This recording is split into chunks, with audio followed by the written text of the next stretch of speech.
Je réponds aux commentaires de Sadia, en fait, qui est une affirmation. Si j'avais vu votre vidéo il y a 26 ans, je n'aurais certainement pas gâché ma vie. Alors, je suis Sophie Patterson, je suis spécialiste des profils d'attachement insécures, anxieux, évitants et chaotiques. C'est le mélange des deux premiers. Évidemment, Sadia fait référence à son mari probablement qui est de profil évitant. Et en réalité, elle me fait part du fait que, eh bien, elle ne connaissait pas le profil de son mari au départ et probablement qu'elle ne l'a su que très peu de temps ou en tout cas c'est récent. Donc forcément cette vidéo est faite pour les personnes qui ne connaîtraient pas, notamment pour ceux qui ne connaissent pas les profils d'attachement, en tout cas plutôt insécures. Toute l'importance qu'ont les profils d'attachement dans votre relation amoureuse.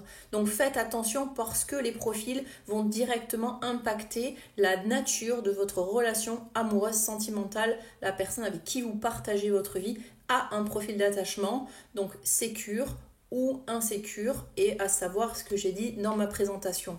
Donc c'est important aussi que chacun puisse le savoir et reconnaître son profil. Et ce que disait un client en accompagnement, Sophie, ça devrait être enseigné à l'école en tout cas, parce que ça en dit quand même long sur nos rapports humains qu'on va avoir tout au long de notre vie, et il a raison. Et je le dis souvent. Donc évidemment que Sadia, elle a des problèmes probablement avec son mari, parce qu'il est de profil évitant. Alors, je ne connais pas sa situation, mais en tout cas, ça indique probablement des problèmes de communication, des problèmes où il est renfermé sur lui-même, c'est-à-dire qu'il ne partage pas grand-chose au niveau émotionnel, il ne doit probablement pas être à l'origine des initiatives. Donc, on a des personnes qui paraissent assez froides, assez distantes, et qui finalement ne vont pas être très ouverts au dialogue, mais aussi quand même derrière cette toile de fond se cache quand même toute une série de traumas et de blessures émotionnelles dont je fais état dans mes accompagnements. Donc heureusement, il y a des profils évitants qui se font accompagner. J'en ai quand même un certain nombre, donc ça, c'est quand même plutôt bon signe. Je tiens à dire aussi qu'il n'y a pas que les profils évitants, des personnes de profil évitant, pardon, qui peuvent se faire accompagner, mais aussi à la fois chaotiques et anxieux, parce que chaque profil insécure a besoin de travailler sur lui ou sur elle. Attention, il faut être prêt pour ça. Donc, encore pour le profil évitant, ce que je disais au début, et c'est pour ça que je fais cette vidéo, c'est qu'il y en a beaucoup qui ne connaissent pas leur propre profil, et les profils évitants en général me disent: Sophie, je ne connaissais pas les profils jusqu'à ce que je tombe sur votre vidéo, ou ma compagne, etc., ou mon compagnon, selon si c'est un homme ou une femme.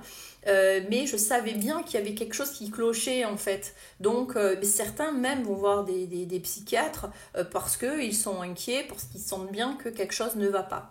Alors évidemment dans d'autres commentaires, il y a une jeune femme qui me disait: Sophie, moi je suis avec un profil évitant, je l'aime de tout mon cœur, mais c'est compliqué, mais il ne veut pas entendre parler de thérapie. Il faut savoir aussi que dans le coaching, la différence c'est que il y a des plans d'action, on n'a pas la même méthode, la même approche que dans un cabinet avec un psychologue. Ce sont deux choses différentes.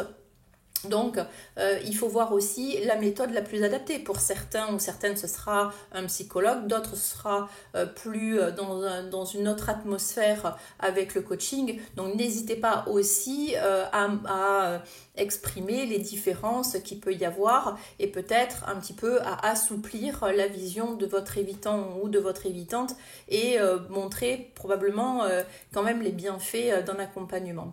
Donc voilà, je vous laisse surtout réagir à ce commentaire-là, et elle considère du coup que le fait qu'il soit de profil évitant, eh bien ça lui a gâché sa vie parce que finalement elle s'est engagée avec quelqu'un dont elle ignorait le profil et finalement ça a eu des répercussions quand même assez importantes dans sa vie. Donc surtout communiquez, n'hésitez pas à republier la vidéo, à liker et à vous abonner.